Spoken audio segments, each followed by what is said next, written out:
ఈ సెక్స్ అప్పుడు కొందరికి నొప్పి ఉంటుంది అని అంటారండి. అది నార్మల్లా కాదా? సో దాని గురించి డిస్కస్ చేద్దాము.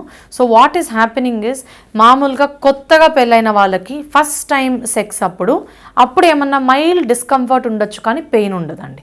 So the things that you need to do, అంటే సెక్స్ పెయిన్ఫుల్గా ఉండకుండా ఉండాలి అంటే ఫస్ట్ థింగ్ ఇస్ లూబ్రికేషన్ ఉండాలి, అంటే తడి ఉండాలండి. సో లూబ్రికేషన్ ఉంటే పీనిస్ పెనిట్రేట్ అయ్యేటప్పుడు ఆ తడి మీద ఏ పెయిన్ ఉండదు. బికాజ్ వెజైనా అనేది చాలా స్ట్రెచబుల్ ఆర్గన్ అండి. ఒక బేబీ తల పట్టేంత స్ట్రెచ్ ఉంటుంది వెజైనాకి. సో అలాంటి సిచ్యువేషన్లో ఇంటర్కోర్స్ వల్ల ఏ పెయిన్ ఉండకూడదు.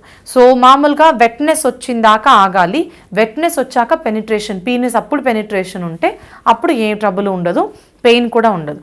కొందరికి డిఫరెంట్ టైప్స్ ఆఫ్ పెయిన్ ఉంటుంది. ఎంట్రన్స్ అప్పుడే పెయిన్ ఉండొచ్చు, కొందరికి డీప్ సెక్స్ జరుగుతుండగా పెయిన్ ఉండొచ్చు. అది డిఫరెన్షియేట్ చేసుకోవాలి, ఎందుకంటే ఈ రెండింటికి వేరే వేరే కారణాలు ఉంటాయండి. ఎంట్రన్స్ దగ్గరే పెయిన్ ఉంటుంది అంటే majority of the times that is psychological fear అండి. సో అలాంటి వాళ్ళకి కొంచెం కౌన్సిలింగ్, కొంచెం సెక్షువల్ థెరపీతో ఆ ప్రాబ్లమ్ని ఎదుర్కోవచ్చు. సెకండ్ థింగ్ ఇస్ డీప్, అంటే సెక్స్ జరుగుతుండగా లోపల కడుపులో నొప్పి అలా ఉన్నప్పుడు దానికి వేరే కండిషన్స్ ఉన్నాయి. ఎండోమెట్రియోసిస్ కానీ, అడినోమయోసిస్ కానీ, ఇలాంటి ప్రాబ్లమ్స్ వల్ల అలా పెయిన్ ఉండొచ్చు.